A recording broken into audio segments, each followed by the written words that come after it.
it's got to be a brilliantly courageous move by Nigel Mansell if he's going to win the Monaco Grand Prix for the first time, because Senna knows that he's got considerably less than half a lap between himself and his first victory of 1992.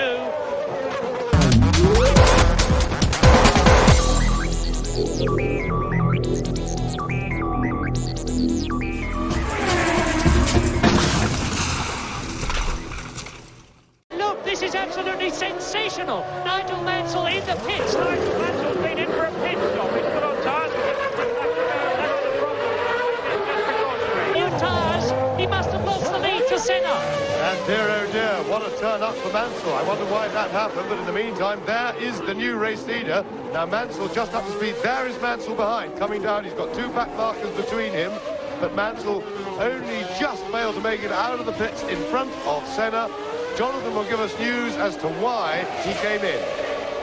Well, there was indeed some rapid action there, and the problem was a puncture for Nigel Mansell. He came in for a straightforward tyre stop and is now, though, underway.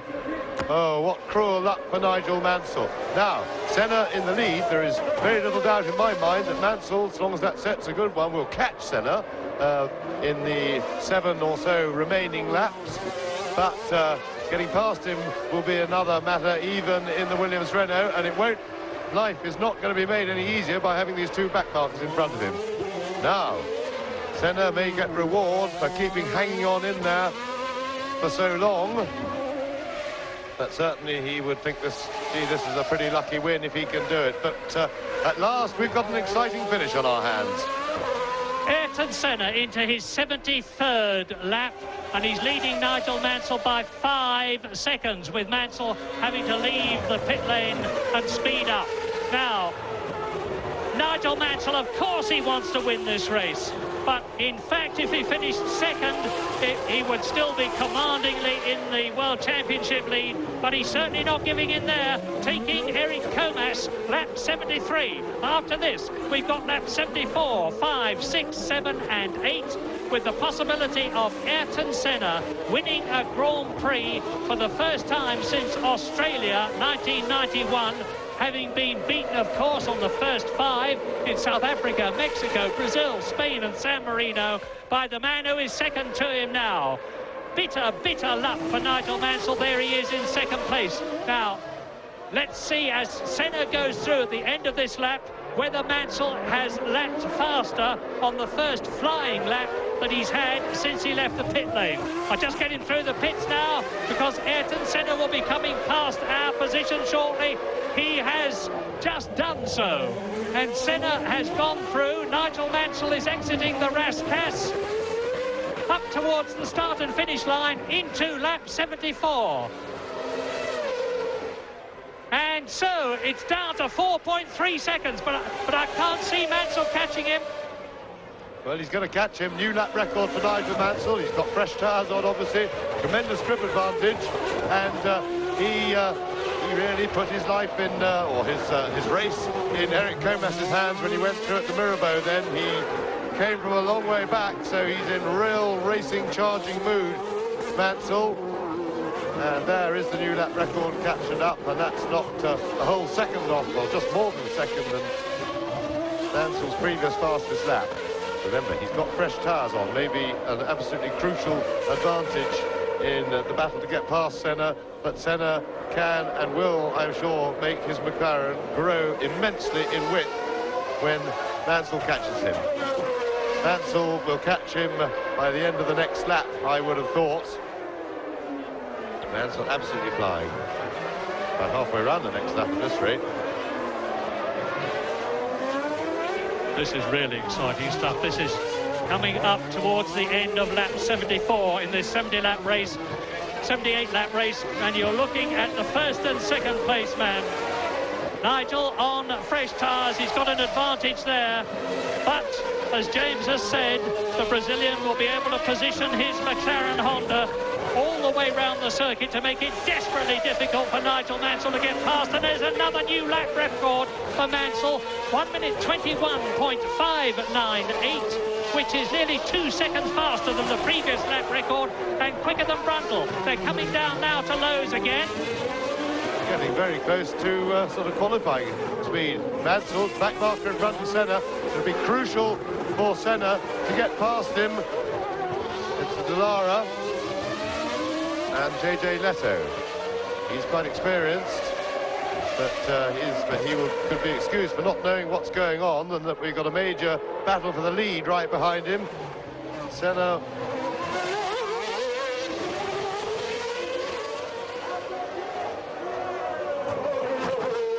And Mansell made it through as well. Leto saw them coming, so that's one back marker out of the way. Senna won't want back markers in this. He'll fancy his chances to be able to block Mansell, I would have thought, without the help of any back markers. And as they come through to complete lap 75 with 3 laps to go after they have done so, Ayrton Senna has got to keep Mansell behind him for 3 whole laps, and Mansell will never have been more determined to get past anybody. These two are the implacable rivals in Formula One, and you can see for yourselves what the situation is now as Mansell swarms around all over the McLaren. Into Casino Square again. There's 3 laps of this that Ayrton Senna has got to resist, and Nigel Mansell knows that the man ahead of him is the man that can deny him his 6th successive Grand Prix victory and his first Monaco Grand Prix win. And it could be the chicane. Remember that last year, the chicane that they approach after they have left the tunnel is where Mansell did his stupefying passing manoeuvre on Alain Prost Ferrari to move up to 2nd place. This is where he did it. Senna probably remembers that too. This is lap 76. They're going to be starting the last lap of 1 at the end of this one. What a battle for the lead.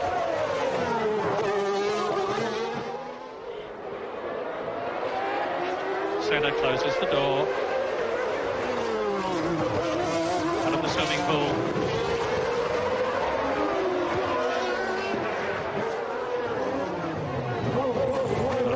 Now, this is Mansell's opportunity as they come up to Saint-Devote. He's tucked right under the rear wing of Ayrton Senna's McLaren. This is the start of lap 77, the last lap but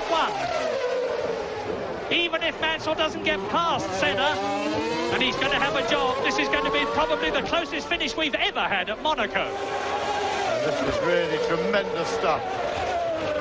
Nigel Mansell really showing us what he hasn't had a chance to show us all year, what a racer he is.